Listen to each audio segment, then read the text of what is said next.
Desde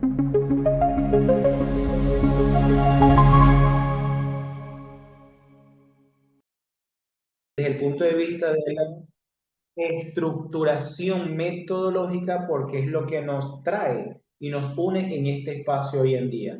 Si bien es cierto, más que trabajar los aspectos docentes, los aspectos educativos o los aspectos de la práctica docente, es cómo nosotros podemos mejorar nuestra práctica para fomentar la investigación desde la metodología, que es lo que presentas un sinfín, porque no son algunas, de dificultades hoy en día para muchos de quienes están del lado de estudiantes o del lado de participantes, porque se encuentran con esa puerta.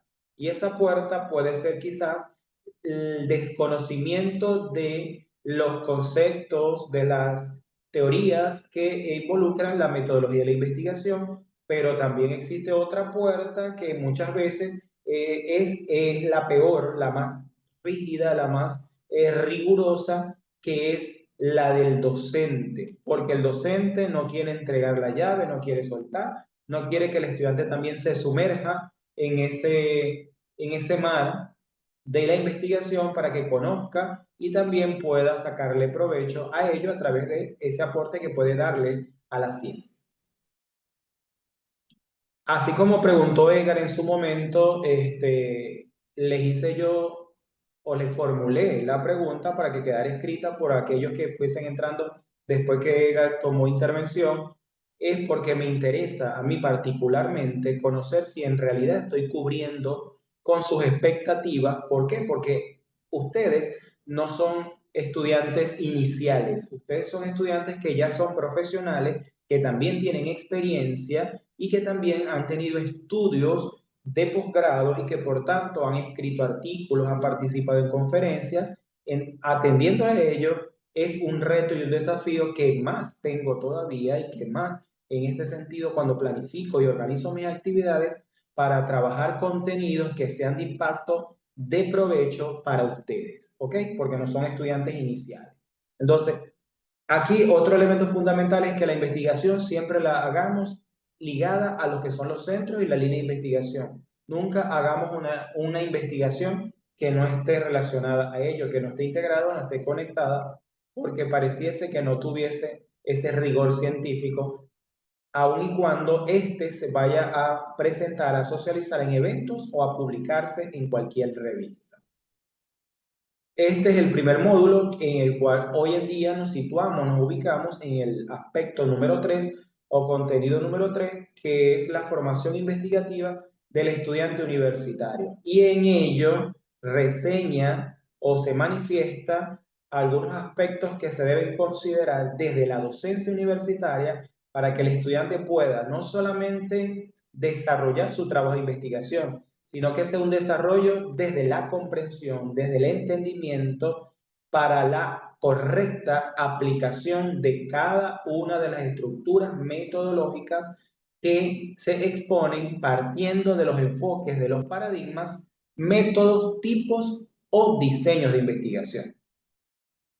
Bien, y este es lo que es parte de la profundidad que nos vamos a sumergir, en este caso todos, en la parte de la metodología de la investigación. Es decir, cuáles son los fundamentos que hacen que un estudiante o que un participante pueda seleccionar un enfoque u otro enfoque, cuál es la finalidad que tiene cuál es lo que busca o pretende la aplicación de un método diferente a y así de esa manera vamos a ir trabajando para ir reforzando y potenciando los aspectos conceptuales y dándole herramientas para que esos aspectos conceptuales ustedes lo puedan aplicar de una manera correcta, de una manera que tenga valor a la ciencia y partiendo de crear experiencias significativas en sus estudiantes desde la metodología y no caso contrario, como mayormente o comúnmente se viene dando.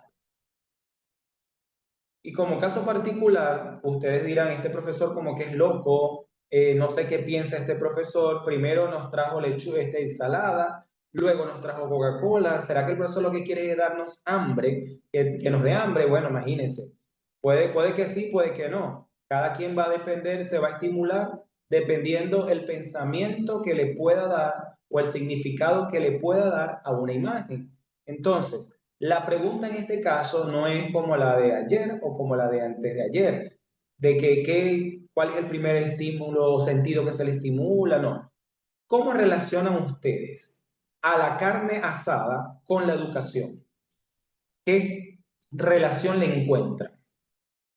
Acuérdense que estamos hablando de que fomentar la investigación, mientras ustedes van pensando, analizando por allí, mientras estamos en este caso, si estamos hablando de fomentar la investigación y que esta investigación parte del desarrollo del pensamiento crítico, de procesos cognitivos como la analogía, la comparación, y entonces esto es parte de lo que estoy buscando, porque no desarrollamos un conocimiento o un pensamiento crítico si no tenemos alguna situación que nos genere, desde el punto de vista de educación, ese conflicto cognitivo, ese choque entre neuronas que nos haga hacer pensar, que nos haga hacer, en este caso, así como dudar y a su vez cuestionar. Quizás, ¿qué es lo que el profesor pretende con esto? ¿O qué es lo que el profesor busca? ¿Cuál es, vamos a decir, el propósito que él tiene con mostrarnos a nosotros estas imágenes que nunca la habíamos pensado ni la habíamos trabajado en nuestras clases como un ejemplo para explicar algún contenido? Muy buenas noches, Yara, bienvenida. Entonces, no sé qué opinión tienen ustedes acerca de la carne asada y la docencia universitaria, o la carne asada y la investigación.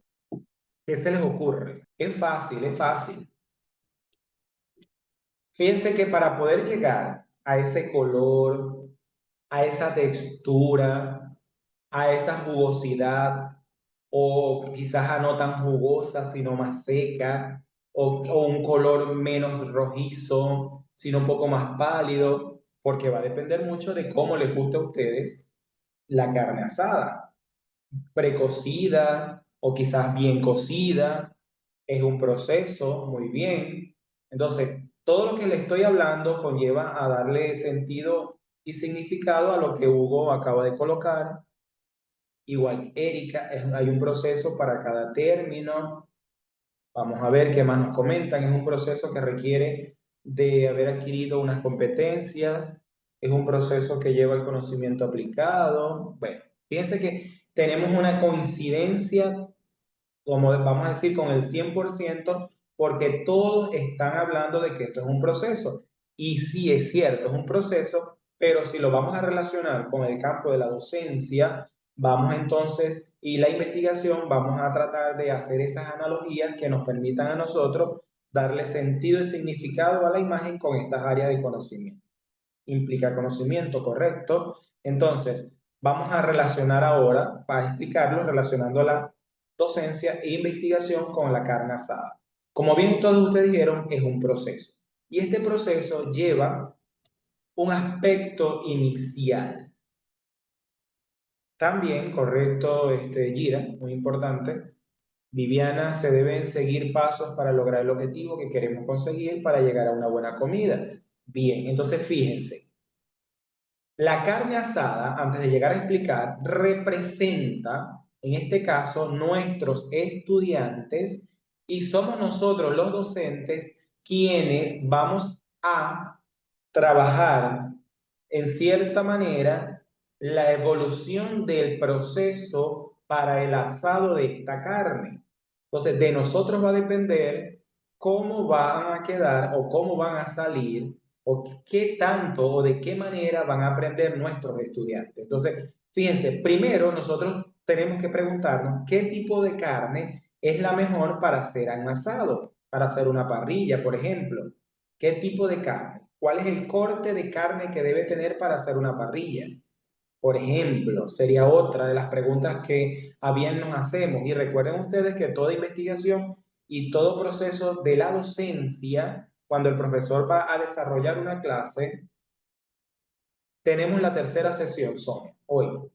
Cuando el profesor va a iniciar la clase también se hace preguntas, y esas preguntas es, si lo vamos ahora a trasladar a la docencia de manera directa, las preguntas serían: ¿qué tipo de estudiantes tengo?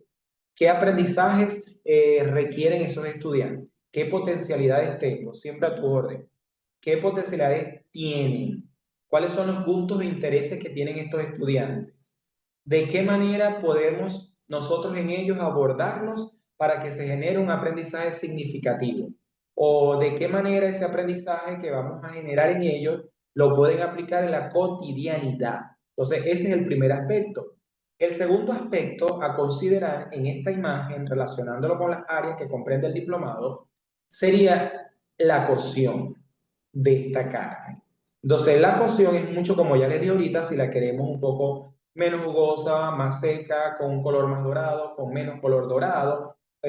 También entra allí cuál sería la temperatura, y si la vamos a hacer como tradicionalmente se hace con carbón, cuál sería la temperatura del carbón para una carne asada más jugosa o menos jugosa, con más dorada o menos dorado. Eso es lo que entonces nos va a permitir a nosotros llegar al desarrollo de la docencia y la investigación a través de qué forma o qué dinámica vamos a hacer nosotros en nuestra clase. ¿Cuál es la interacción que nosotros vamos a promover en nuestra clase? ¿De qué manera? Y una cocción de la carne asada implica también una supervisión o un acompañamiento, que es lo que yo vengo vamos a decir, mencionando desde la primera sección que estudiantes no van a lograr los objetivos que se han planificado si no hay un proceso de acompañamiento, un proceso de supervisión del docente. Porque así como pasa en la carne, que se nos puede quemar si los descuidamos, lo mismo va a suceder con nuestros estudiantes si no lo acompañamos, no lo guiamos. Entonces, el quemarse la carne implica en el aula de clase que el estudiante quede reprobado o no comprenda bien la actividad para poderla realizar. Entonces, el tercer punto que vamos a relacionar con esta imagen y el contenido que estamos trabajando es cuando ya la vamos a servir. Entonces, cuando ya la vamos a servir, entra el proceso de evaluación y aplicación. Muy buenas noches, bienvenido Raimundo. Entonces, en este caso, si nos llevamos, creo que todos han visto MasterChef. ¿Qué se hace en MasterChef? Se degusta, se prueba no solamente el sabor, sino la textura, el tipo de cocción, el sabor, el olor, la parte visual es sumamente importante. Cómo queda bien organizado ese plato, esos ingredientes. Entonces, esto es lo que me permitió a mí poder explicarle a ustedes cuáles son las herramientas que debemos implementar hoy en día para que el estudiante pueda desarrollar una capacidad crítica, analítica, interpretativa del conocimiento que él mismo va obteniendo, que pueda entender y comprender para qué le va a servir ese conocimiento. Pregunto, según la explicación de ahorita, quién se había imaginado esa analogía o esa comparación de una carne, que muchos si la vemos lo que nos da es hambre, a la educación y la investigación? ¿Quién se había imaginado esa analogía? O en su caso se les había ocurrido quizás. Entonces fíjense que aparte de eso, podemos entonces crear algunas herramientas o algunas estrategias donde el estudiante se sienta involucrado. Porque muchas veces, bueno, Gira, esa es la intención, que ustedes también puedan generarse esas o se puedan inspirar. Porque si no, el docente no inspira, como lo dije en la sesión de ayer, si el docente no inspira y no anima a crear, a construir y a promover nuevas experiencias, creo que está fallando. Y si está fallando, tiene que autoevaluarse, porque eso es parte de la docencia, ¿ok? Entonces, esto es otra estrategia que a bien sí se puede hacer, sobre todo cuando eres chef o cocinero, son muchas las observaciones que se pueden hacer.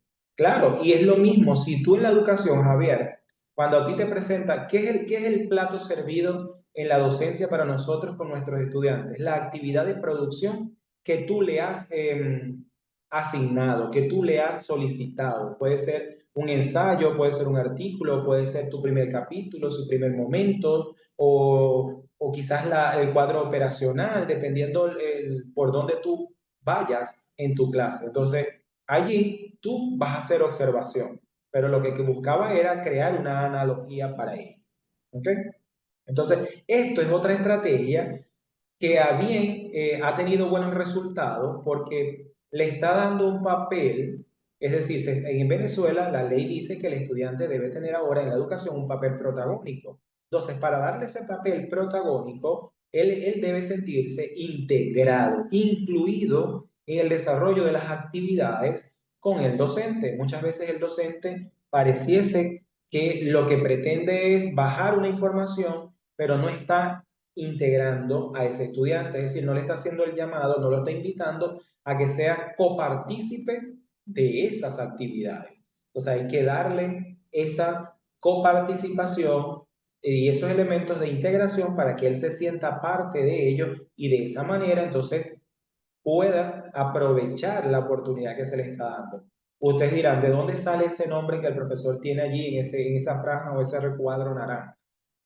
Fíjense que el profesor H nace porque este servidor, este humilde servidor que ustedes tienen acá, te agradezco que estén todavía activos, se llama Henry, así como lo dije el primer día y como lo reseña la primera presentación. Entonces, por eso nació el profesor H y los exploradores. ¿Quiénes son los exploradores? Nuestros estudiantes. Y recuérdense que los exploradores son personas que utilizan diferentes recursos, diferentes estrategias para poder explorar vamos a decir, un espacio, un fenómeno para llegar hasta donde la luz, es decir, el conocimiento los lleve. Entonces, esto que ustedes te ven allí no es que vamos a hablar de creatividad, sino que es un ejemplo que utilicé yo anteriormente y lo traigo a ustedes como manera de facilitarle otra estrategia u otra herramienta que ustedes pueden hacer en el salón de clases. Y no solamente en el salón de clases, sino implementando herramientas tecnológicas donde la interacción, la participación activa de nuestros estudiantes se haga con una dinámica muy activa y estar ellos siempre atentos a lo que pueden llegar a realizar, obteniendo muchos más aprendizajes propios del conocimiento que le da esa investigación. Entonces, la primera actividad para ustedes, porque la imagen no era una actividad como tal, sino una estrategia que se pretendía promover en ustedes esa duda, esa confusión, ese cuestionamiento y ese conflicto cognitivo. Entonces, ahora sí, fíjense que la actividad cognitiva se denomina ordeno y aprendo. Ustedes en el chat, ahí hay tres, vamos a decir, oraciones. Tres, la blanca, la azul oscura y la celeste. Ustedes lo único que van a hacer en el chat de manera simultánea para la primera pregunta, luego para la segunda y luego para la tercera.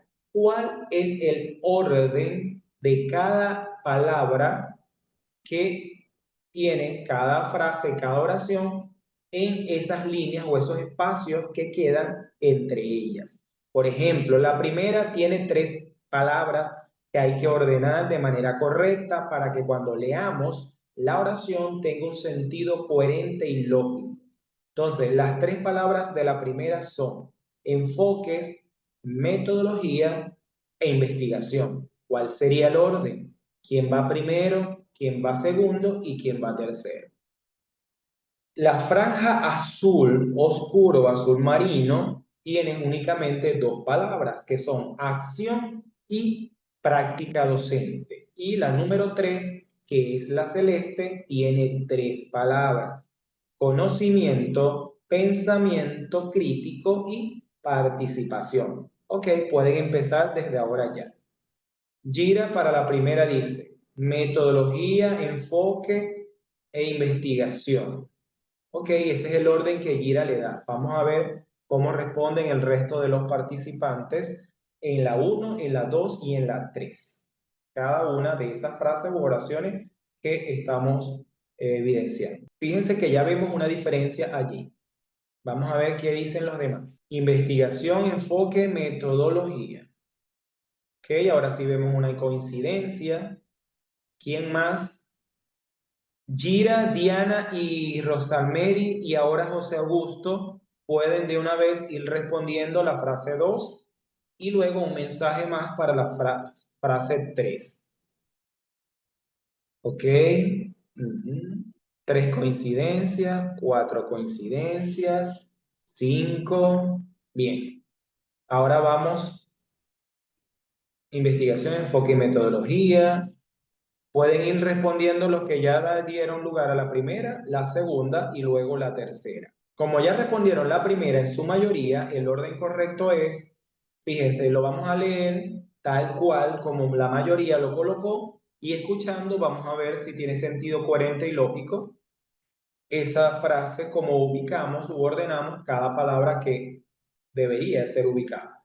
En la investigación existen diversos enfoques que orientan la estructura de la metodología a emplear. Entonces, ese es el orden correcto.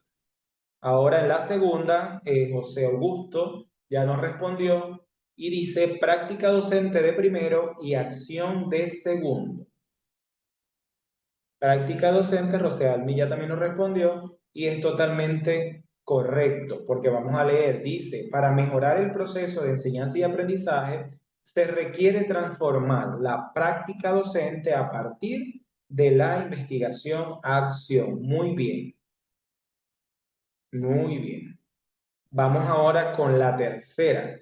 ¿Cuál sería el orden de esas 3 palabras? Conocimiento, pensamiento crítico y participación. José Augusto ya nos dio su orden, igualmente Isabel.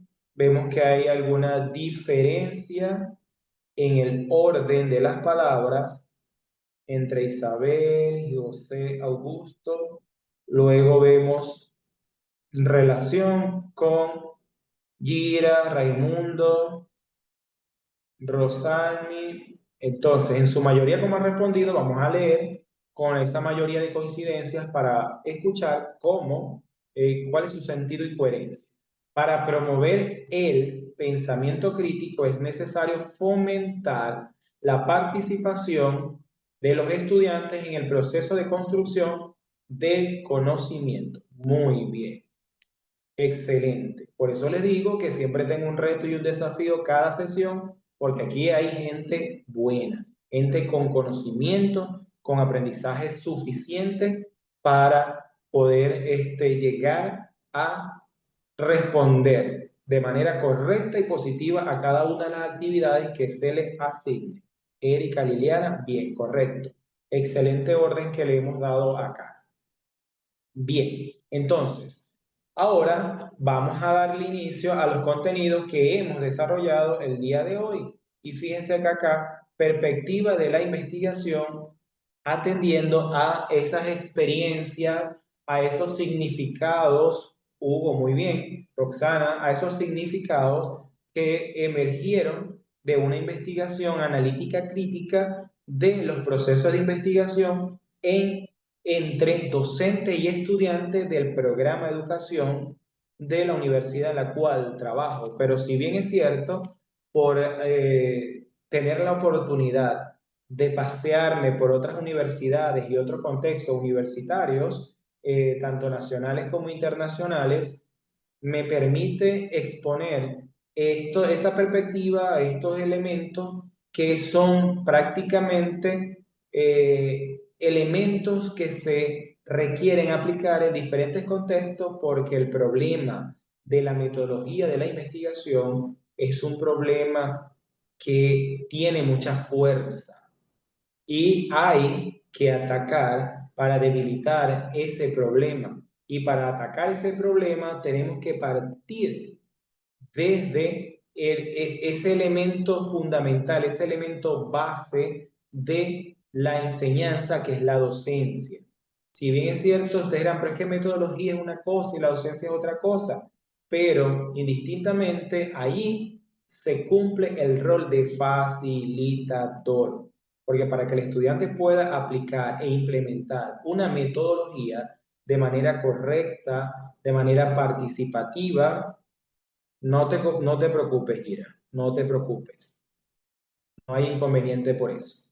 Entonces, eso es lo que hay que atacar. El problema es la práctica docente y la práctica docente implica las estrategias que nosotros los docentes utilicemos, las actividades que vamos a diseñar y por tanto los métodos de evaluación también son sumamente importantes. Si muchos de ustedes se han considerado, se han descrito o caracterizado como un docente constructivista, un docente humanista o un docente crítico, no se puede seguir aplicando métodos de evaluación ambiguos, tradicionales, donde se califica al estudiante desde una nota, porque la evaluación es describir un proceso, pero este se traduce en una calificación, en un número que muchas veces es colocado por el docente de una manera no objetiva. ¿A qué me refiero?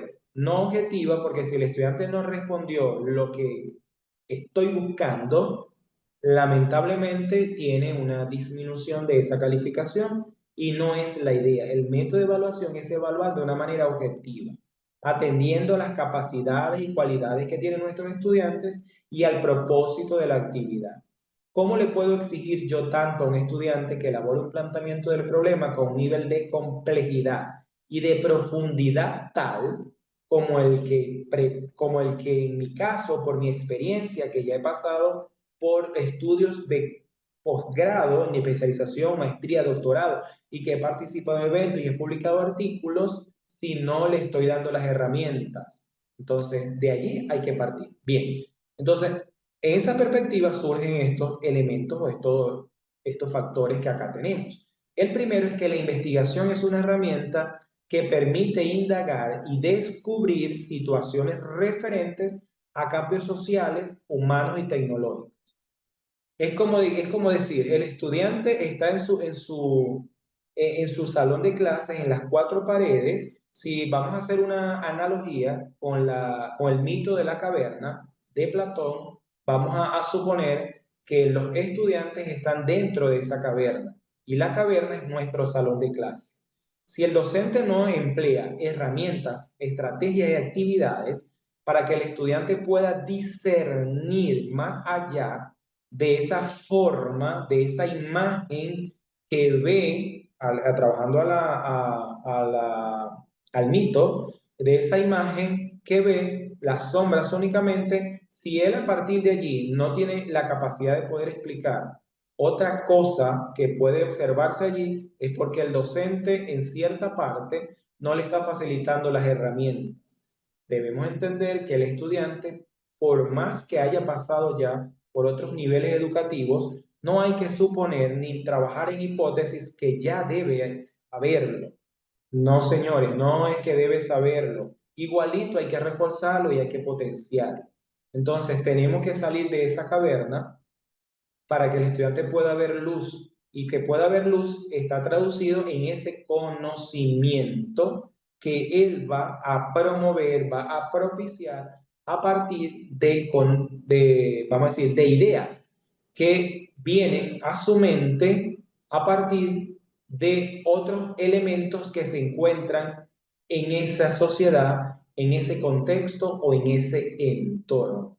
Es decir, que va a saber, va a conocer, va a entender de que no solamente es una imagen, una sombra, sino que esa sombra, esa imagen, tiene en sí aspectos que permiten a él generar un nuevo conocimiento. Entonces, eso es la parte de la primera perspectiva o enunciado que surge a raíz de esa investigación. El segundo es que se hace indispensable una formación consistente y constante en los procesos propios de la formación en investigación. Y esto no es solamente para los docentes que trabajan metodología, sino para todos y cada uno de los docentes universitarios.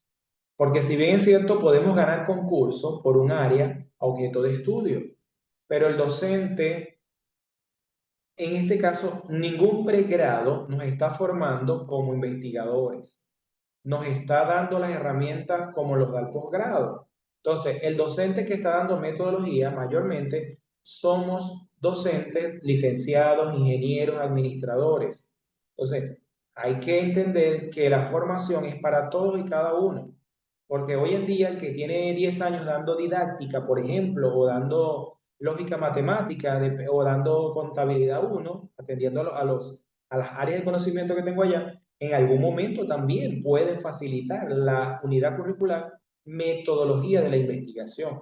¿Por qué? Porque es un profesional que ya ha ido surgiendo, ha ido creciendo, ha ido capacitándose y ahora hay que demostrar las habilidades y capacidades que se tienen para fomentar la metodología de la investigación, sin ninguna distinción, sin ninguna dificultad que se le pueda presentar al estudiante. Más bien, vamos a colocarle como por ejemplo el juego de cartas y nos dicen, de todas estas que tienen acá, agarra una, selecciona la que tú te quieras. Bueno, cuando él seleccione esa, es decir, él va a seleccionar la metodología, el enfoque que él quiere asumir para desarrollar su investigación.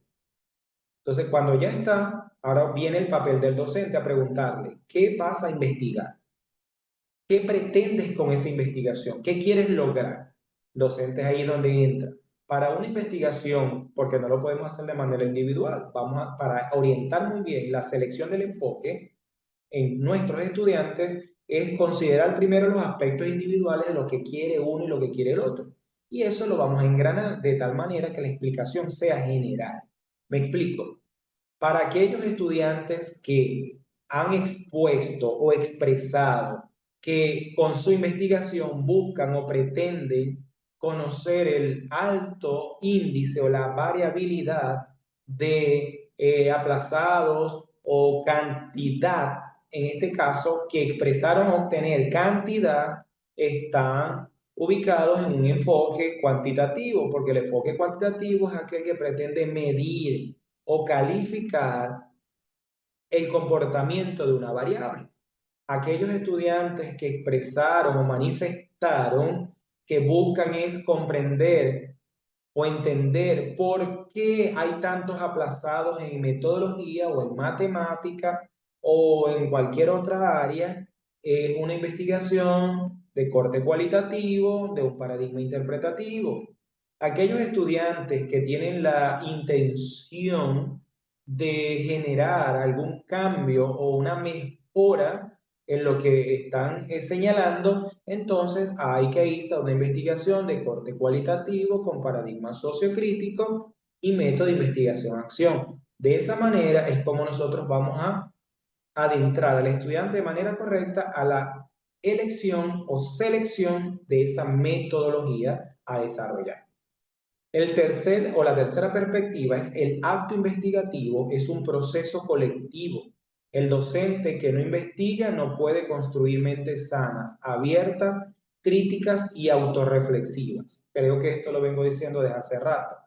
Si un docente no está activo en investigación, al menos en mi opinión, no debería facilitar los seminarios de investigación ni metodología, porque no ha publicado en 5 años, no ha participado en un proyecto en 5 años. Entonces, ¿cómo va a enseñar a investigar si él no investiga? Si vamos a trabajar, que hay que enseñar desde el ejemplo, ¿cuál es el ejemplo que el docente le está dando al estudiante si él ni siquiera está sumergido en esta experiencia maravillosa de lo que es el mundo de la investigación? El cuarto es reseña lo siguiente: es indispensable que las universidades creen o crean redes de investigadores como forma de gestionar el conocimiento. Hasta ahorita no he visto una red. Bueno, la Universidad del Zulia no la conozco muy a fondo, pero tiene un congreso o son unas jornadas que hacen desde el punto de vista del estudiante, pero no sé si es una red que se mantiene activa en todo momento, que si es perenne o simplemente es un encuentro en ciertos espacios, fechas que implica la exposición de resultados de investigaciones de estudiantes universitarios. Entonces, por eso digo, no voy a afirmar como tal, pero creo, no estoy seguro porque, bueno, tendría que llegar a muchas más universidades, pero creo que no hay una universidad que haya creado una red de investigadores donde involucren a los estudiantes. Mayormente son los profesores que administran la unidad curricular de seminario, pero que son grupos donde solamente se discuten quizás algunas propuestas para ver qué tipo de jornada se va a hacer, qué tipo de evento académico se va a desarrollar, entre otras cosas, pero desde mi experiencia puedo decir que no hay una red de investigadores entre estudiantes y docentes activas, dinámica e interactiva para formar investigación o gestionar el conocimiento desde la investigación. Si ustedes por ahí en su universidad lo tienen, me los hacen saber y les aplauso y les felicito por eso. Pero creo y estoy casi seguro que no existe de tal manera. El quinto dice formular lineamientos teóricos prácticos que afiancen la construcción metódica de los proyectos a construir colectivamente. Bien, ¿a qué me refiero con esto? Muchos de los docentes le explican al estudiante o se van más que todo para hablar a esto a lo teórico, pero casi nunca se van a lo práctico. Me explico. Le decimos al estudiante el planteamiento del problema es aquel donde se describen situaciones irregulares, limitaciones o dificultades que se presentan ante tu variable o ante tu categoría, empleando aspectos mundiales, latinoamericanos, nacionales, locales, mediante resultados que pueden mostrar institutos, organizaciones, centros de investigación, investigaciones de otros autores y todo aquello que muchos de nosotros ya conocemos. Pero ¿dónde está la parte, el red y red de investigadores en fundamentos de la educación a distancia? Les puedo enviar el enlace para inscribirse. Esa red, pero tiene estudiantes y docentes donde discuten no solamente para organizar las actividades científicas, sino donde se discutan periódicamente, no sé, cada 3 meses o semanalmente, donde se discutan situaciones de la investigación o donde se fomente la investigación de manera periódica, donde los administradores o coordinadores de esos grupos envíen de vez en cuando un resumen de una investigación y lance una pregunta por allí que genere una discusión o un debate. O pueda enviar en un capítulo 1 y de esa sesión de capítulo el problema, pues. Y puedan evocar a todos los demás a que participen de una manera que puedan aportar, de si está bien redactado, si se puede sugerir a otros elementos que puedan mejorar lo que ya está. Me explico a eso, Tatiana. Tú me dirás si lo hacen así, si lo hacen así, bueno, felicito de verdad nuevamente a ellos. Pero si no lo hacen así, lamentablemente hay que buscar nuevas formas porque no es el poder que se da. Se está retomando un observatorio estudiantil para eso precisamente. Bueno, ojalá y se dé y se cumpla, porque eso es bastante provechoso. El otro aspecto es que la investigación en las instituciones de educación universitaria deben, en este caso, constituir el centro esencial de la formación de los profesionales en todos los campos del saber, en concordancia con el hacer. Es decir, que todas las profesiones, no solamente la docencia, está inmerso en una metodología. Todas las carreras universitarias de por sí tienen una metodología porque eso es lo que va a representar el aporte que pueda suministrar ese grupo de estudiantes a la universidad, a su proyecto o a su programa. Muy bien, Sandra, correcto el orden. Entonces, esto también hay que considerarlo, que hay que pensar una nueva metodología. Ojo, no me explico a la nueva metodología de otro enfoque, otro paradigma, no, sino a una nueva forma de concebir la metodología de la investigación. No verla como hemos venido trabajándola, desde ese proceso donde el docente, por ser el profesional, considera que es el que tiene todas las competencias. Pero si las tiene, es aplausible. El problema es que no podemos ser consumibles de nuestras competencias. Tenemos que también aprender a dar al otro lo que nosotros sabemos. Entonces, muchas veces no se da, sino que se apropia de tal punto que no se quiere compartir. Profe, ¿qué diferencia hay consigna auténticas? Sandra, ¿a qué te refieres? Discúlpame. Mientras me reformulas la pregunta, te voy leyendo. Entonces, el siguiente punto es construir propuestas acordes o coherentes con la realidad actual.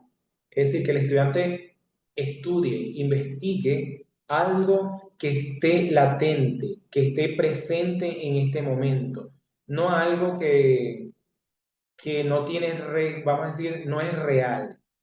Entonces, eso muchas veces hace que las investigaciones se caigan. Entonces, hay que hacer investigaciones coherentes con las realidades actuales. Es decir, primero, antes de decidir qué voy a investigar y cómo voy a investigar, es primero conocer todo su alrededor, conocer su área, conocer su contexto. Y a partir de allí es que va a emerger o va, vamos a decir, a listar una serie de propuestas de temas que puede abordar en su investigación, más no de una vez decir quiero investigar esto, o a menos que cuando ya él diga quiero investigar esto, es porque ya ha pasado por un proceso anterior. ¿Cuál es el proceso anterior?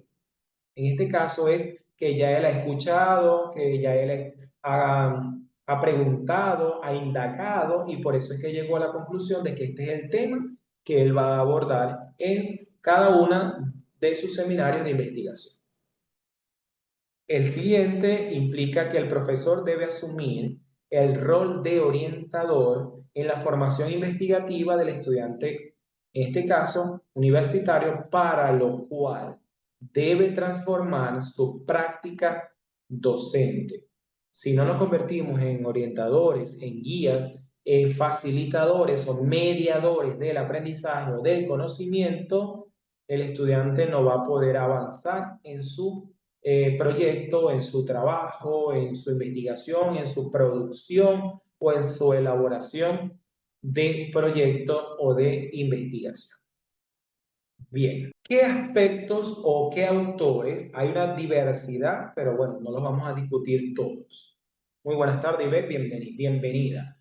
¿Qué aspectos o qué autores, mejor dicho, se pueden considerar para fomentar la investigación desde la investigación, perdón, desde la crítica o desde el conocimiento o la conciencia crítica para promover vamos a decir, perdón, promover excelentes aprendizajes? Entonces, en este caso tenemos a autores como Freire, que es uno de los pedagogos más conocidos, pero también podemos tener a Habermas, que habla de la teoría de la acción comunicativa, pero Freire refiere a la pedagogía crítica y la teoría de la acción dialógica. Entonces, fíjense la relación que hay entre uno y el otro, que son aspectos fundamentales para integrar en nuestra práctica docente.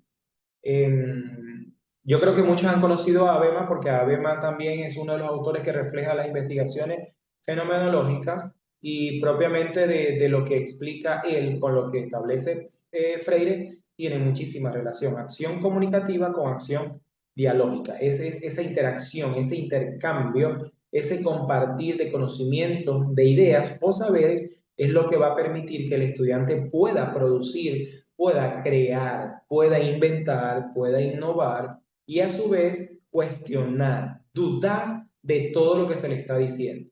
Porque no podemos decir amén a lo que se nos está diciendo ahorita si no llevamos esto a un nivel más complejo, un nivel más profundo con otras teorías. Entonces, esto está probado y comprobado. Tiene relación con uno y con el otro. Entonces, el papel de ustedes es también buscar otras fuentes y relacionarlas para que el nivel de comprensión se vaya armando. Y cuando se arme ese rompecabezas, entonces es donde vamos a poder evocar opiniones fundamentadas en los aspectos que refieren cada teoría.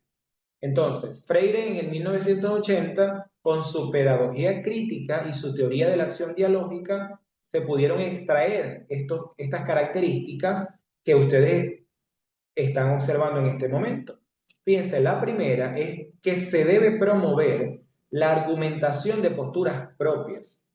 Por eso es que en el momento yo empecé y vuelvo otra vez con la analogía de la carne asada. Si bien es cierto, nos hicimos algunas preguntas al inicio, es cuál es la temperatura de que debe tener el carbón. Entonces, se dice 180, pero el otro viene y dice, pero ¿por qué 180 y no 200? ¿Qué pasaría si la temperatura la llevamos a 200 en vez de 180 o la colocamos en 160? ¿Cuáles serían los cambios que puede presentar la cocción de la carne con estos cambios de temperatura? O si en vez de utilizar carbón, como en muchos lugares se hace cuando no se tiene, utilizamos palo seco o madera seca, entre otros aspectos. Eso es lo que el estudiante o nosotros los docentes debemos orientar al estudiante para que él tenga esa capacidad de fundamentar y argumentar lo que él está diciendo. Por ejemplo, si el estudiante nos dice a nosotros que esta investigación le va a permitir hacer esto, por esto y por aquello, nosotros, o lo otro, perdón, hay que preguntarle, ¿y cómo tú estás seguro de eso? Cuando usted le pregunta eso, el estudiante va a hacer como que rebote, efecto rebote, va y viene como que pegó una pelota y dice, pero ¿por qué el profesor me va a preguntar eso? Si yo, entonces, usted tiene, bueno, profe, porque yo hice esto, porque ya yo investigué aquello, porque ya yo apliqué esto, porque pude experimentar esta actividad y me arrojó a que esta metodología es la que me va a permitir a mí lograr lo que pretendo con este tema de investigación. Henry, muy buenas noches, bienvenido. El siguiente punto es pensamiento emancipador y liberador. Prácticamente es como si le abriéramos el cerebro al estudiante y pudieran fluir y salir todas las ideas que él tiene ahí encerradas. ¿Por qué las tiene encerradas? Porque entre él y el docente no encuentran las herramientas o las estrategias idóneas o pertinentes para que pueda salir todas esas ideas y todos esos conocimientos a la luz. ¿Y cómo van a salir? A través de la producción intelectual y científica que el estudiante pueda promover. ¿Cómo lo va a hacer? Estableciendo propuestas de cambios, de transformaciones, de mejora a lo que ya existe, a lo tradicional. Es decir, si esto se viene haciendo de esta manera, vamos a hacerlo ahora de esta manera para guiar resultados diferentes que nos lleven a nosotros a posicionarnos en un nivel más alto, por ejemplo. El tercer elemento es generar nuevos métodos para el aprendizaje. Como ya les dije, no sé si ustedes cosas que le he venido trayendo, no, sé que no soy perfecto porque el ser humano de por sí no es perfecto, tiene sus errores, pero no sé si algunas de las cosas que están acá para ustedes son nuevas porque nunca lo habían imaginado ni lo habían pensado de esa forma, de esa manera. Los postulados de Freire se mantienen aún un día más claro y más aún porque los currículos ahora en Venezuela, en el sistema educativo de lo que es educación inicial, básica, media general y media técnica, ese currículo tiene fundamentos de Freire y de pedagogos también latinoamericanos que establecen la parte del pensamiento crítico, ¿ok? Y aún con el uso de la IA en los procesos formativos. Bueno, esa parte de la IA sí te la debo, porque por razones que quizás epistemológicas que considero, no he abordado la IA desde el punto de vista de la generación de producciones, pero todo hoy en día sí sé que se está integrando mucho. O sea, la IA se le está dando tanta importancia que ahora la IA está impregnando todas las áreas del conocimiento. Entonces, esto genera nuevos métodos, implica nuevas experiencias y esas nuevas experiencias tienen que ver o tienen relación con crear estrategias diferentes o crear una estrategia que desde el punto de vista tradicional la podemos evolucionar, dándole un valor agregado, agregándole un elemento diferente. Entonces, a eso se refiere el punto número 3. El punto número 4 es propiciar los espacios o las actividades que conlleven a la acción dialógica en los espacios. Esos espacios debemos trabajar que no sean única y exclusivamente nuestra aula de clase, nuestro espacio físico, sino también los espacios digitales o los espacios tecnológicos.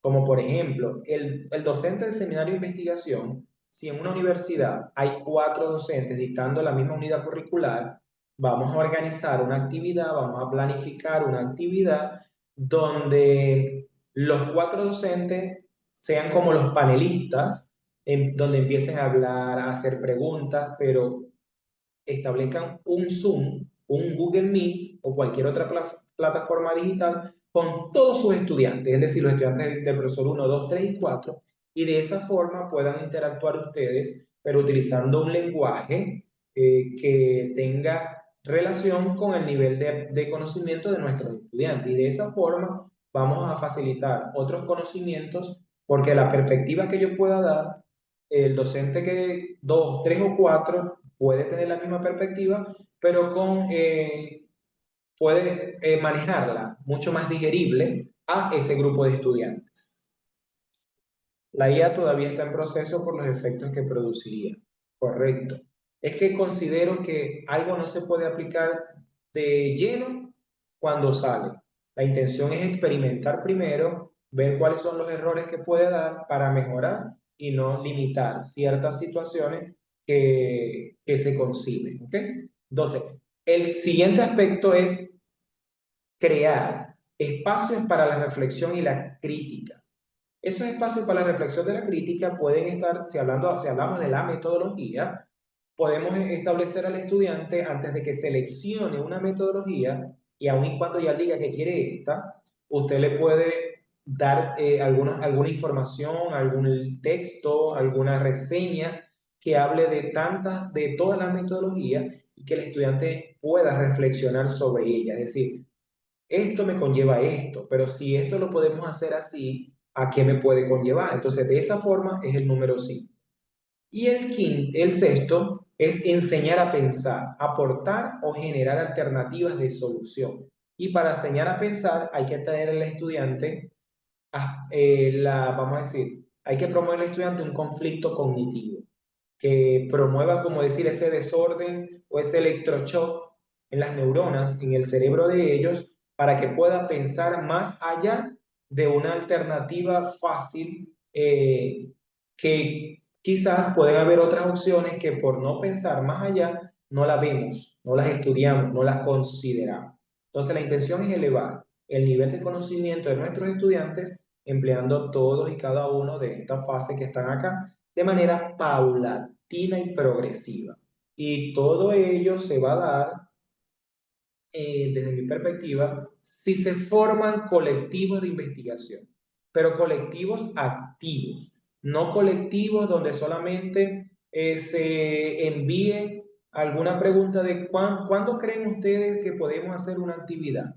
Eh, ¿Qué creen o qué nombre creen ustedes que le podemos dar a esta actividad? No, unos colectivos donde periódicamente, continuamente, permanentemente se promueva la reflexión y la crítica, como ya les comenté, enviando textos, enviando documentos, enviando resultados, enviando noticias que permitan estar activos en ese colectivo y que esas noticias o esas reseñas o esos resultados puedan despertar en alguno de los participantes de esos colectivos el hacer una investigación partiendo de esas situaciones que se pueden discutir o debatir en ese grupo, porque es así como se va a promover la investigación. Es así, de manera activa y participativa, como se pueden generar conocimientos y propiciar aprendizajes significativos.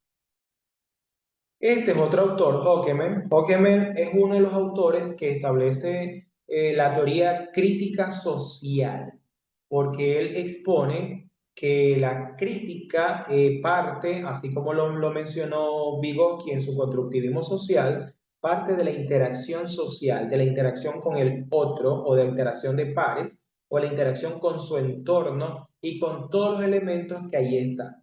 Y en cierta parte la teoría también surge como una manera de contradecir las estructuras de poder que se crearon desde la historia del capitalismo, desde el punto de vista de cómo se manejaba la educación en ese momento. Entonces, ¿cuáles son los elementos que él sugiere o que él expone para que esa teoría crítica social pueda facilitar el proceso de construcción del conocimiento? Uno es que se establezca una planificación de los aprendizajes en base a proyectos o premisas. Ojo, quizás ustedes van a leer y luego vayan a decir de dónde el profesor está diciendo que esto parte de la teoría crítica de Horkheimer. Estos son postulados que se crearon a partir de esa teoría crítica propia de la concepción de la formación de formadores en investigación. Entonces, lo primero que se recomienda hacer es una planificación de los aprendizajes en base a proyectos o premisas. Pueden ser enunciados que permitan al estudiante crear esa invención, esa innovación en algunos proyectos donde tenga, vamos a decir, donde se exista la necesidad de él buscar una gama de alternativas o soluciones ante premisas, proyectos o enunciados, perdón, que el docente le muestre, que el docente le presente o le facilite para ir construyendo su trabajo de investigación. Por otro lado, es importante desarrollar procesos de investigación con una visión transformadora, es decir, proyectos que siempre sean visionarios hacia el cambio, hacia la mejora, hacia la transformación, hacia ese valor que la investigación va a dar, porque una investigación que no genere resultados para modificar lo que en el problema planteamos, entonces una investigación que pierde su vigencia, que pierde su pertinencia y es una investigación vacía. Bien, por eso es que en su momento o inicialmente les comenté que la investigación que el estudiante vaya a hacer en una institución debe primero explorar si en realidad esa investigación ahí, ese problema existe. Porque si no existe, va a crear algo subjetivo y no va a generar ninguna solución. Porque se planteó un problema que no existía en ese contexto. El número 3 es promover el sentido crítico reflexivo. Creo que ya esto lo he venido diciendo múltiples veces, en la forma y manera en cómo se va a promover el sentido crítico y reflexivo.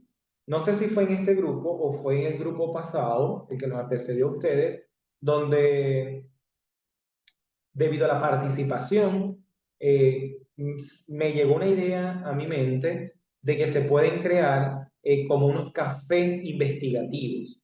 ¿Qué es un café investigativo?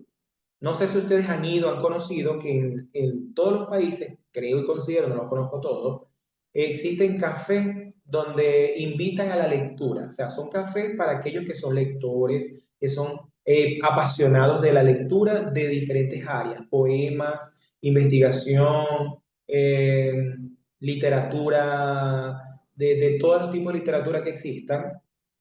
Si ustedes le dicen a los estudiantes, hoy tráiganse un termo de café, unas galletitas, no sé, lo que ustedes quieran, unas porciones de torta, cualquier cosa que ustedes le consideren, y los colocan en lugares diferentes en el aula, es decir, ustedes elaboran mesas de trabajo y aquí esta mesa es de investigación, esta mesa es de estrategia, esta mesa es de inteligencias múltiples, por ejemplo, esta mesa se me ocurre, de pensamiento crítico. Obviamente, eso de cuál va a ser el nombre de la mesa, una vez que el docente tenga los temas de investigación de cada grupo de estudiantes, va a buscar literatura, textos, investigaciones de esas áreas. Y esas son los grupos o mesas de trabajo que va a formar en su aula. Entonces, mientras el estudiante está degustando de un café, de un pasapalo ameno, de una vez va compartiendo qué piensa cada grupo, cada participante, perdón, de cada grupo sobre ese tema, sobre lo que están leyendo. Y eso va a permitir fomentar de una manera diferente el sentido crítico y reflexivo. Siguiente, practicar estrategias para la liberación de ideas. Ya le acabo de dar unas.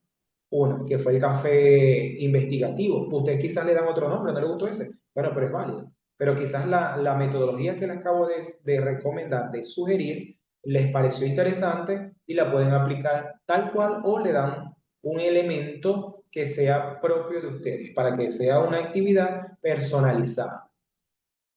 Y el otro y último es enseñar desde los discursos teóricos prácticos, es decir, siempre concatenar, siempre unir la teoría con la práctica. Es decir, esto que estamos viendo, ¿cómo lo podemos aplicar en nuestra práctica? ¿Cómo lo podemos llevar a nuestra cotidianidad, a nuestra realidad o a nuestro contexto? Ok, Ibe, me alegra que te haya gustado. Bien. Entonces, esto es lo que considero sumamente importante desde los fundamentos filosóficos y epistemológicos que plantea Horkheimer en su teoría de la crítica social. Entonces, ahora viene una nueva actividad para ustedes y van a usar su computadora o su teléfono, cualquier medio tecnológico que tengan a la mano y que se facilite mucho más el trabajo. Fíjense, dice, emplear el Internet como herramienta de investigación. En este caso, no quiero ahorita que ustedes me puedan dar una respuesta de particular de su experiencia. Necesito es qué es lo que nos dice el Internet. O pueden utilizar el Google o pueden utilizar cualquier herramienta de inteligencia artificial, si así bien lo quieren, para ir comparando las respuestas que nos dan el Google, que es la web que comúnmente usamos como herramienta de investigación, y ahora la IA, que está tomando bastante auge y está siendo ese apellido de todas las áreas de conocimiento. Entonces, la primera pregunta es, ¿qué elementos podríamos emplear para describir un lápiz? Ustedes van a transcribir la pregunta a su Google, a su GPT Chat o cualquier otra herramienta de inteligencia artificial para ver qué respuesta le emite a ustedes el Google y la inteligencia artificial. Y vamos a ver cómo podemos comparar. Entonces, espero su respuesta. ¿Qué elementos podríamos emplear para describir un lápiz? Les leo en este caso. ¿Qué elementos podríamos emplear para describir un lápiz? Vamos a ver qué respuesta le da a ustedes el Internet. Quizás nosotros, por el nivel donde ya estamos como profesionales, tenemos una respuesta, pero vamos a ver qué nos dice a nosotros el Internet. ¿Qué elementos podríamos emplear para describir un lápiz? Vamos a ver qué Internet está más rápido para que entonces puedan trasladar esa búsqueda al chat de acá, de esta aula virtual Zoom. ¿Qué elementos podríamos emplear para describir un lápiz? Múltiples respuestas muchas veces serán similares, serán semejantes, pero bueno, no está de más. Un video en 3D. Bueno, eso te lo dio el Google o alguna herramienta de inteligencia artificial o es tu respuesta a partir de tu experiencia, Camilo. Ya, ok, fíjense, le está dando una diversidad. Dependiendo de tu objetivo de descripción técnica, Yara, ¿eso fue alguna inteligencia artificial o el Google? Colores, tamaño, textura, Silvia, ok. Entonces, si bien es cierto, esos son los elementos que podemos utilizar, aparte del color, de la textura, del tamaño, también podemos incluir, ok, me imaginé por la forma en cómo te respondió. Silvia, la tuya es inteligencia humana. Recuerda que la inteligencia humana tiene mucho más relevancia que la artificial. Un lápiz podría describirse utilizando elementos como, ok, color, textura, ok. Fíjense que también podemos utilizar, aparte de color, textura, que son características para poder describir eh, algún objeto,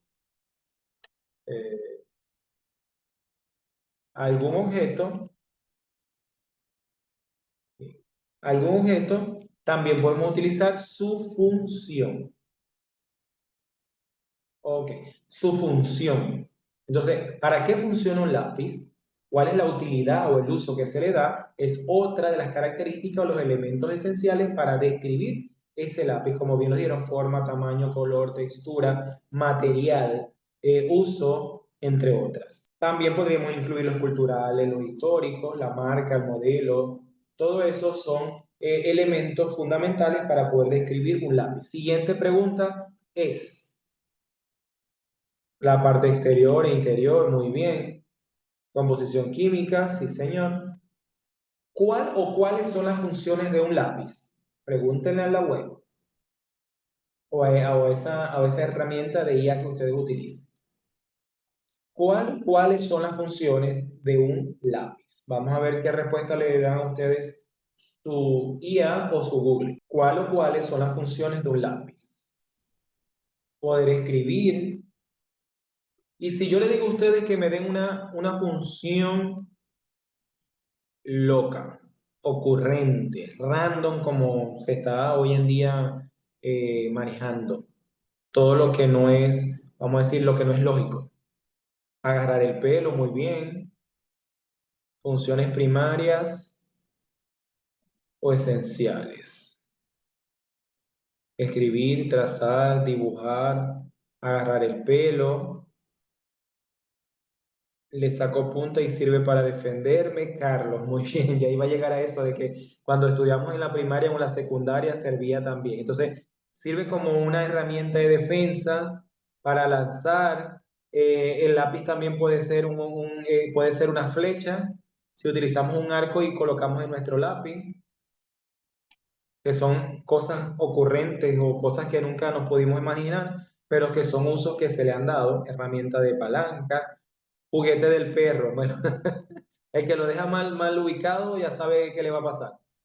Y no sé si se recuerdan también que hubo en su momento, cuando estudiamos el bachillerato, al menos a mí me tocó, que se colocaban por los dos, por el lado del borrador, y se les daba tanta presión que ellos quedaban pegados. Y la gente decía, estoy haciendo magia. Pero bueno, son otros usos que se le daban como juguete. Bien, muy bien. La tercera y última pregunta de esta lámina es, ¿de qué manera se podría mejorar el uso del lápiz? Es decir, si el lápiz nació por su naturaleza para escribir, ¿de qué forma podemos mejorar ese uso? ¿Qué elemento le podíamos dar para que ese uso sea mejor? Para que esa escritura o esa funcionalidad primaria pueda tener mayor provecho. ¿De qué manera se podría mejorar el uso del lápiz? Es decir, el uso primario es la escritura, el escribir. ¿Cuál sería un elemento o un valor agregado para que ese uso primario tenga una mejor funcionalidad? Bueno, si nos ponemos a pensar, sería convirtiéndolo o dándole un superpoder que sea múltiple, que fuera más firme el color del lápiz. Eso puede ser un ejemplo, técnica de sujeción, pinza tripoide, ok. Que tenga otros elementos que permitan escribir mejor, trazar mejor. Bien, entonces una multiplicidad de elementos que pueden mejorar su función inicial. Muy bien. Entonces, para continuar, regla para trazar, tuviera autocorrector, mantenimiento del afilado, bueno, que hasta que no se desgaste. Ese es otro elemento que le podemos dar para su mejor uso, que no se nos desgaste o que dure mucho más. Bien, entonces, hay unas condiciones formativas que se sugieren o se recomiendan seguir para que la formación de investigación, específicamente en la metodología, tenga su viabilidad y factibilidad en el desarrollo de estos por parte de los estudiantes. Uno, la investigación en las instituciones de educación universitaria debe constituir, si se dan cuenta y están siguiendo el orden, lo estoy repitiendo, ¿pero por qué? Porque es un elemento que considero de suma importancia para que se refuerce, se capte y se aplique.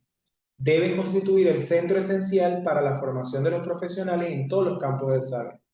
Ya eso no tiene discusión. El punto número 2 es que se requiere de docentes activos que investiguen y estimulen a sus estudiantes para que cambien la condición de oyentes pasivos a coinvestigadores e investigadores activos. Fíjense que esto parte de la primera lámina que iniciamos el día de ayer por la perspectiva que consideraba Piaget en lo que es el cambio que debe darse en la práctica del docente, donde el estudiante debe de dejar de ser ese agente pasivo y pueda tener injerencia, tal cual como lo reseñaba la cita, en la participación activa y proactiva de la construcción de su propio conocimiento o de su propio aprendizaje. Entonces, el docente, aparte de estar activo investigando, porque muchas veces podemos decir, estoy activo en la investigación porque estoy estudiando un posgrado y porque eso me exige a mí como requisito de ingreso el desarrollar una investigación, un trabajo especial de grado, trabajo de grado o tesis. Entonces, pero cuando termines tu doctorado, tu maestría, tu especialización, entonces vas a dejar de estar activo en la investigación. Es una de las preguntas. Muchos de los docentes, sí, y lo vengo diciendo, llegan a esos niveles pero luego no continúan en la constante, vamos a decir así, de desarrollo y aporte a la ciencia.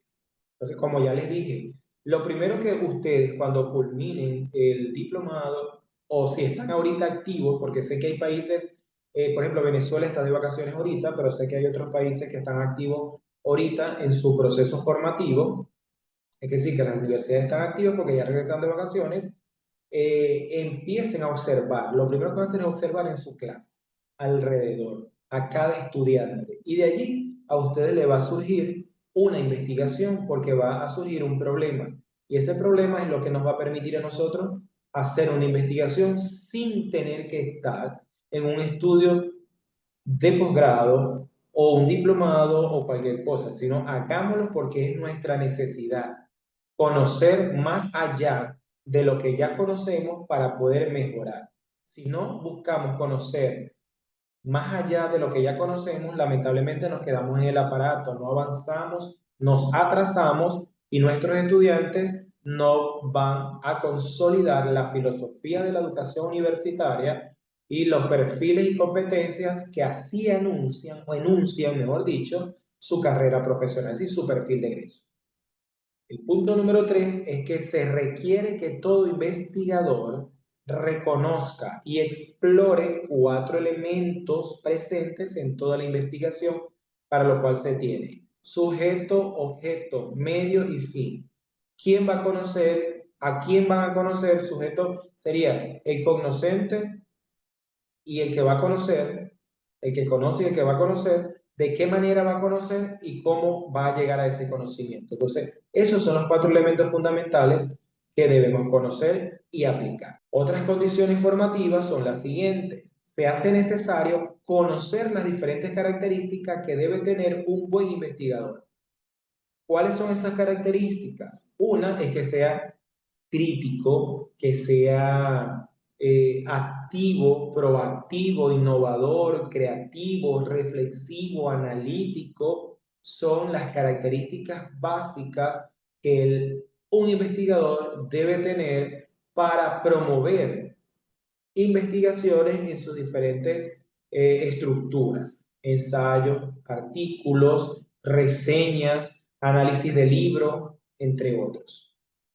Por consiguiente, es importante contribuir en la solución de problemas a través de diversos enfoques y o epistemes que promuevan la generación de conocimientos científicos. Es decir, pensar un problema y crear o idear un conjunto de soluciones o alternativas de solución, estudiándolo primeramente antes de abordarlo, de aplicarlo con varios enfoques de investigación. Es decir, ¿qué resultado puedo tener si lo hago de esta forma? ¿Qué resultado puedo tener si lo hago de la otra manera? Entonces, eso es un elemento fundamental que también va a permitir al estudiante poder seleccionar sin ninguna duda, sin ninguna dificultad, perdón, su metodología, atendiendo a que la metodología es qué enfoque va a utilizar, qué paradigma va a implementar y qué método, tipo o diseño de investigación va a ejecutar. Lilian Gómez, buenas noches. Muy buenas noches, Lilian, bienvenida. Tercer aspecto o condiciones formativas es que se requiere que los investigadores tengan la capacidad de interpretar, analizar y exponer hechos o ideas. Es decir, que sean hechos o ideas reales, que estén presentes en un contexto real, en un contexto social y que de esa manera pueda entonces exponer situaciones que están contribuyendo a ese problema, que están, vamos a decir, ampliando la dificultad y a su vez crear alternativas o crear soluciones que permitan combatir o evitar que el problema siga acrecentándose. Siguiente, el profesor debe asumir el rol de orientador en la formación investigativa del estudiante. Creo que ya también lo vengo repitiendo varias veces. No es decirle que nos entregue el planteamiento del problema, no es decirle que nos entregue el capítulo 1, no es decirle que nos entregue el cuadro operacional de la variable, es estar acompañándolo, es estar orientándolo en esa construcción, porque no podemos soltar si no hay un nivel de aprendizaje profundo y complejo en los enfoques o en las metodologías de investigación. Si a nosotros en un momento nos soltaron, nos dejaron solo como estudiantes en la unidad curricular de metodología, no cometamos el mismo error. Porque recuérdense que muchas veces, desde la pandemia, hay universidades que han seguido adoptando algunos días de clase, otros días no, o sea, no es tan continuo y permanente como antes. Entonces, eso es una dificultad que presentó el acercamiento a ese aprendizaje o a ese conocimiento como antes de la pandemia se venía dando. Entonces, esto, ustedes pueden crear un grupo de estudio, un grupo de acompañamiento, un grupo de asesoría en su WhatsApp, que le dedican un día y una hora establecida, porque tampoco es que cuando el estudiante, porque ustedes tienen responsabilidades y compromisos.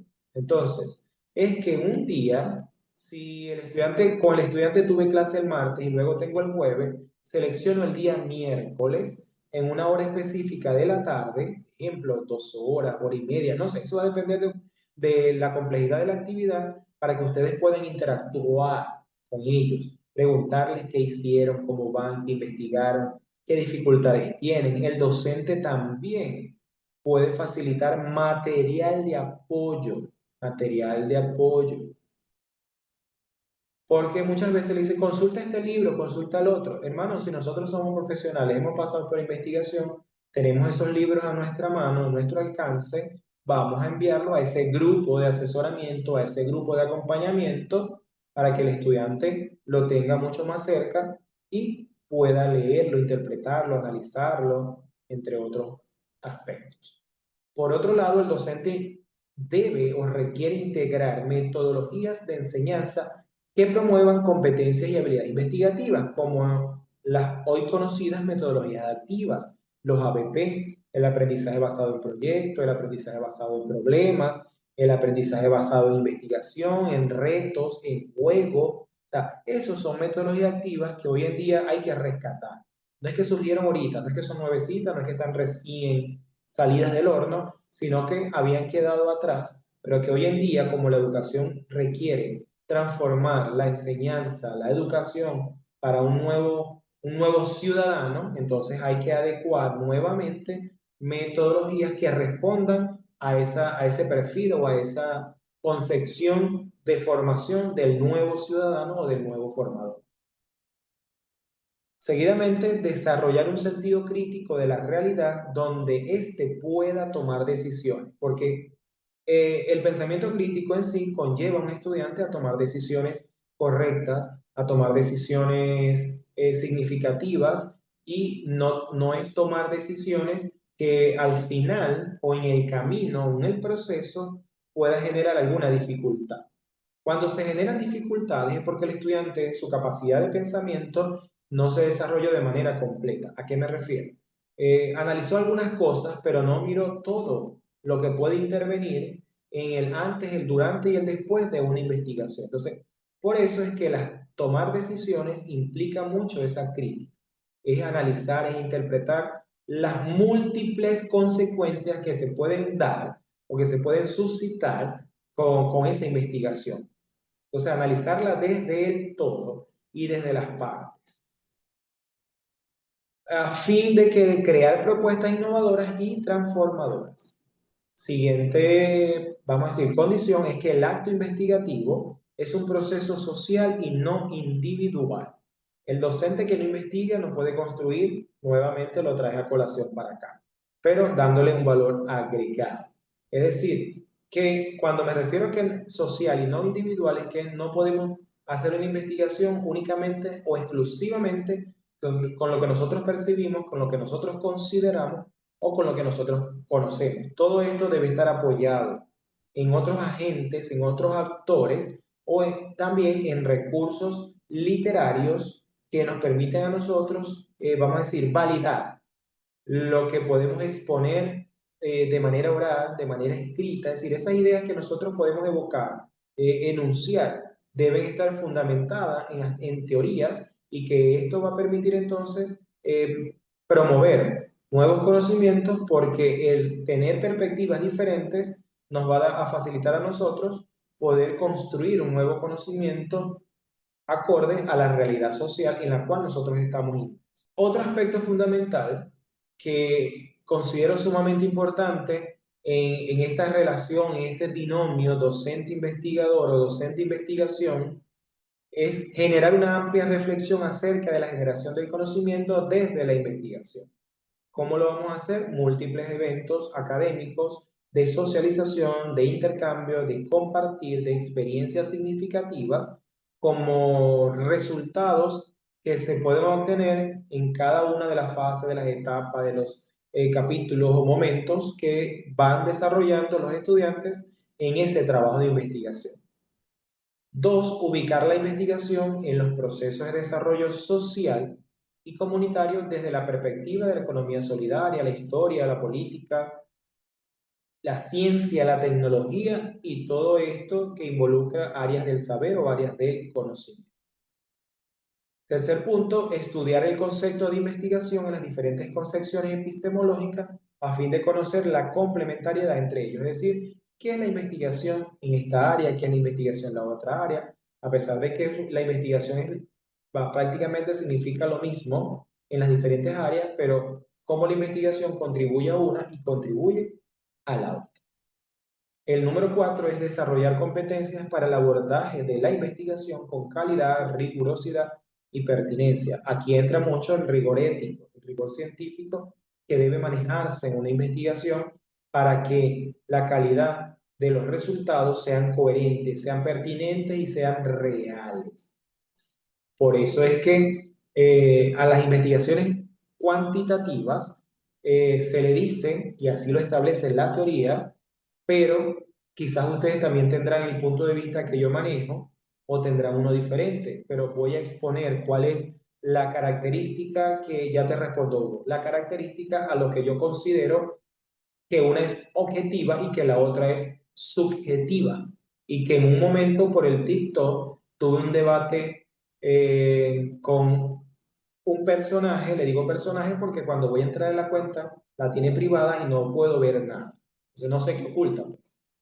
Porque le hice un comentario a un docente que estaba explicando algo en el TikTok sobre investigación y no recuerdo muy bien lo que le comenté a ese profesor, pero esto llevó a un debate donde este personaje comentó de que la investigación cualitativa carece de rigor científico. Y le digo yo, ¿y cómo tú vas a hacer esa aseveración si las investigaciones surgen porque tienen ese rigor científico, se están aplicando porque tienen rigor científico y porque generan ciencia? No, porque es que esta es objetiva y esta es subjetiva. Ya va, un momento.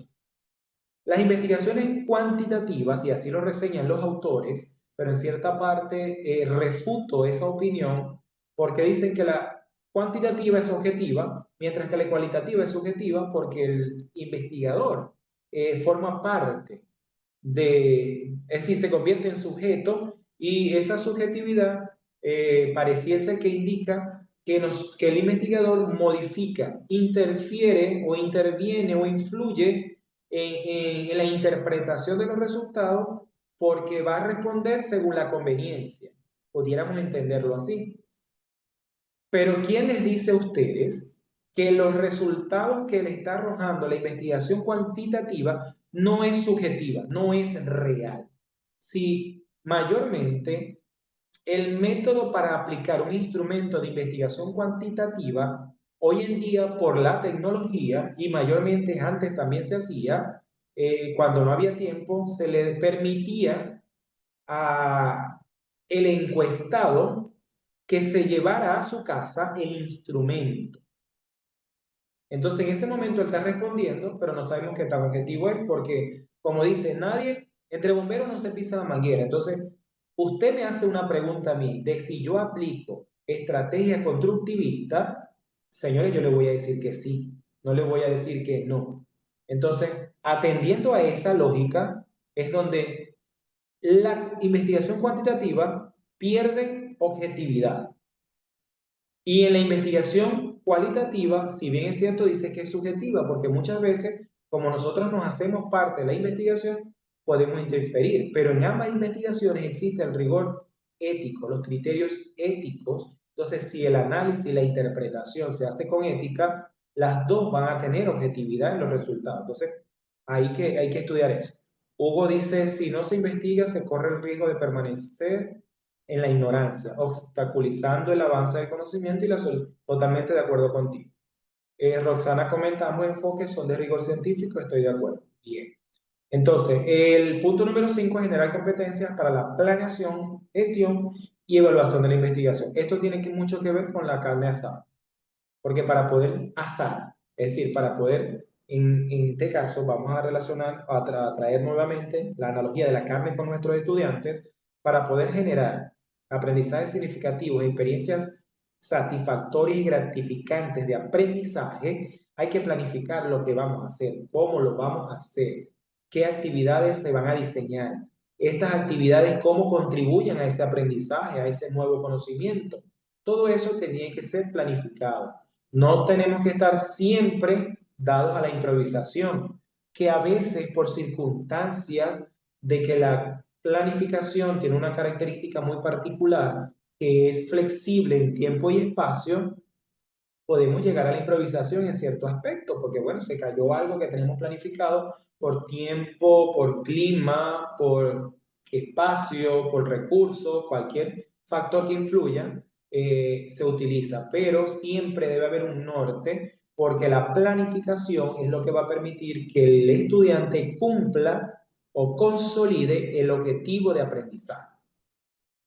Gestión es cómo se va a llevar a cabo esa planificación, a través de qué estrategia, de qué forma, de qué manera, cuál va a ser la dinámica o la interacción que se va a dar y por tanto evaluar los resultados al final de ello. Lo cualitativo tiene un enfoque científico mucho más amplio. Claro, porque es que implica un nivel más profundo en la complejidad de la interpretación y del análisis, porque parte de criterios propios de quien convive o vive ese fenómeno a partir de experiencias, vivencias y significados que él considera sobre ese fenómeno. Y el punto número 6, incentivar la divulgación, la socialización y sistematización del proceso de investigación. El docente muchas veces puede también estar facilitándole al grupo de estudiantes cuando hay un evento, qué puede llevar de su tesis, porque el estudiante va a decir, profe, pero es que no he terminado mi trabajo de investigación, profe, pero es que ¿cómo puedo participar si no tengo un producto? Fácilmente, el docente le puede decir que si ya tiene al menos el problema, puede participar con, no sé, con un ensayo, una reseña, dependiendo de lo que exija como norma o como requisito el evento, ¿ok? Siempre adaptar lo que ya tenemos a algo que el evento, siempre tomando en cuenta esas exigencias propias. Siguiente actividad. Dice, ¿actúo o me imponen? Creo que es una pregunta que los va a llevar muchos a ustedes cuando ya llegaron a ese nivel de desarrollar su investigación en el pregrado. Porque mayormente se puede presentar más en el pregrado, porque en el posgrado se requiere que ya tengamos competencias más afianzadas. Entonces, cuando piensan en hacer una investigación en la universidad o cuando en ese momento es su pregrado, ¿cuáles son los principales desafíos o obstáculos o miedos que se les presentaron o se presentan? Cuando ya llegan a esa formación de pregrado, vamos a trasladarnos hacia allá y cuando le dijeron, ahora sí, tienes que elaborar tu trabajo de investigación, ¿qué fueron esos obstáculos o cuáles fueron esos obstáculos, miedos o desafíos que se les presentaron?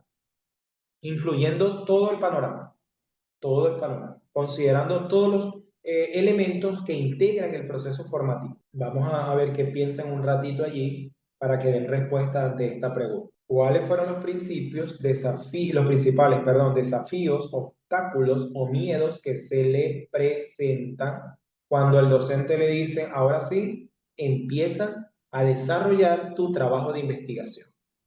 Reto de la adecuación de la idea de investigación al contexto real y que impactara. Ok, Gira, un reto bastante complejo. Pero si el docente aplica estrategias para un pensamiento crítico, ese desafío o ese reto no se te hubiese presentado porque tuviesen la capacidad de poder analizar muchas perspectivas que te orientarán de una manera más significativa. A ver, ¿a quién más?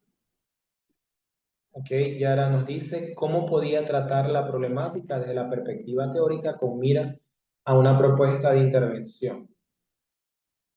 Por ahí tengo yo una recomendación para poder seleccionar de manera correcta la teoría que vas a abordar o que se puede abordar en un trabajo de investigación. La aceptación del tema de investigación a veces manipulada por el docente, creo que no a veces, y te corrió, pero no como corregirte de manera desafiante, sino que te corrió es porque creo que la mayoría manipula, busca manipular el tema de investigación. Descubrir claramente, supongo, el fenómeno. Ok, bien.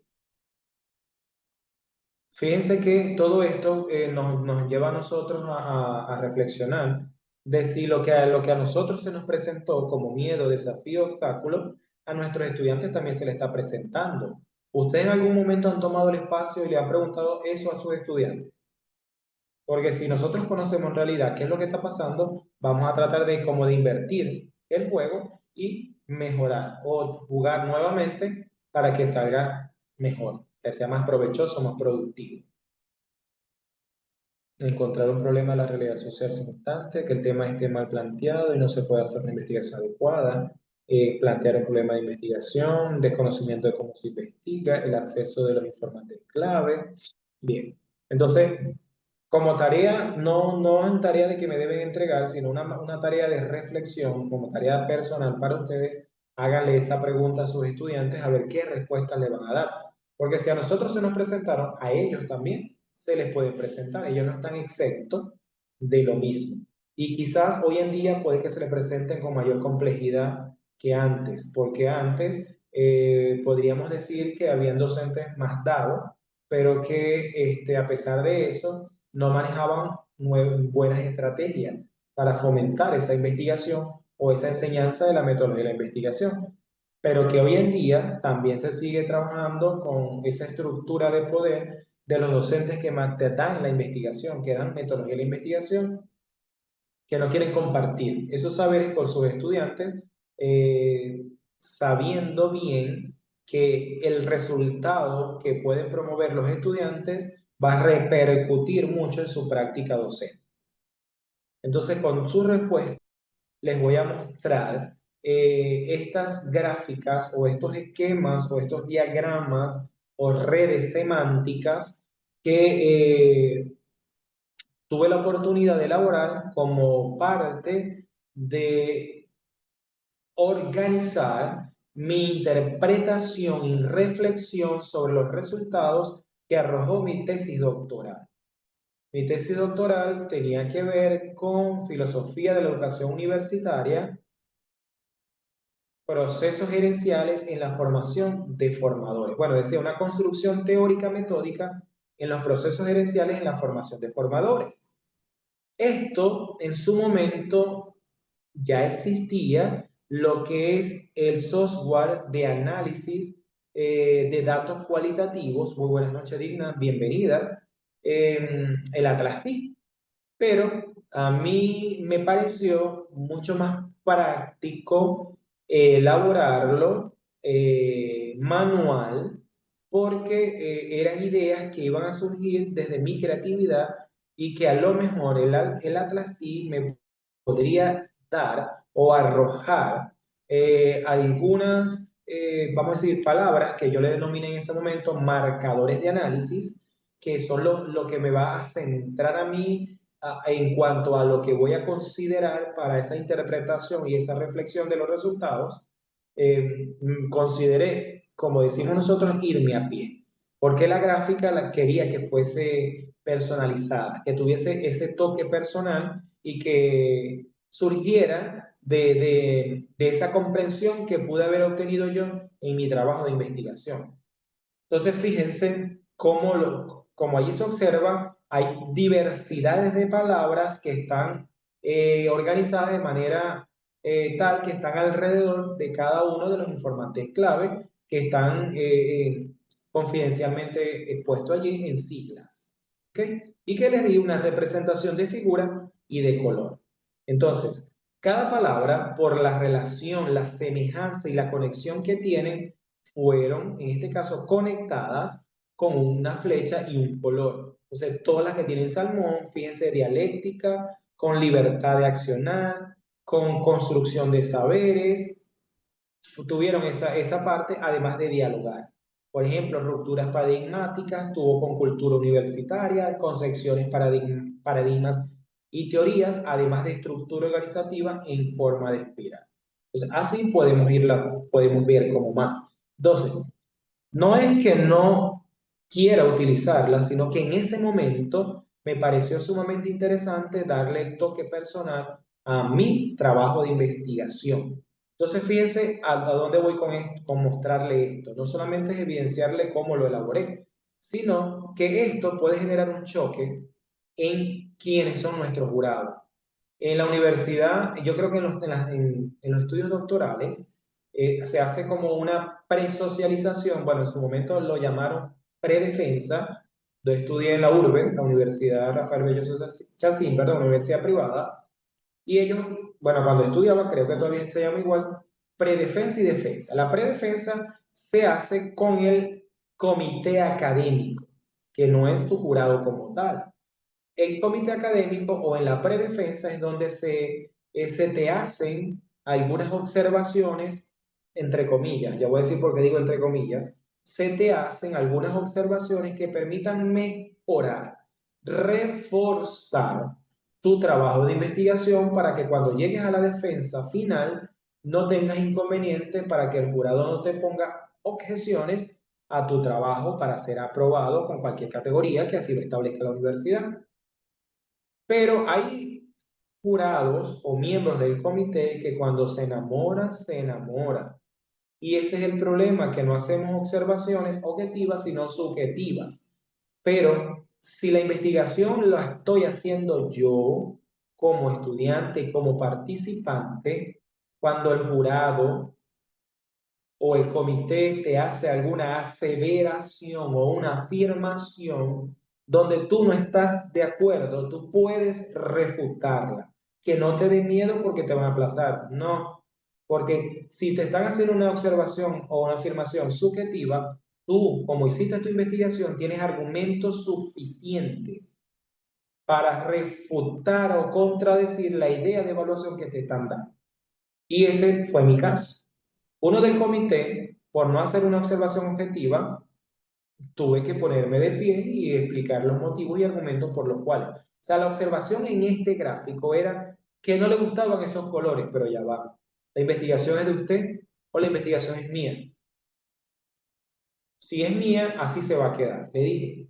Y otro era porque mi propósito de investigación era tan amplio que quería abarcar aspectos nacionales. Entonces me dijeron, no, eso es muy profundo. Y le digo yo, ya va. Estoy en un estudio doctoral. El estudio doctoral implica el desarrollo de una tesis que pueda generar una teoría. Entonces, ¿hacemos investigaciones que sigan siendo más del montón o hacemos investigaciones que rompan estereotipos y paradigmas de la investigación?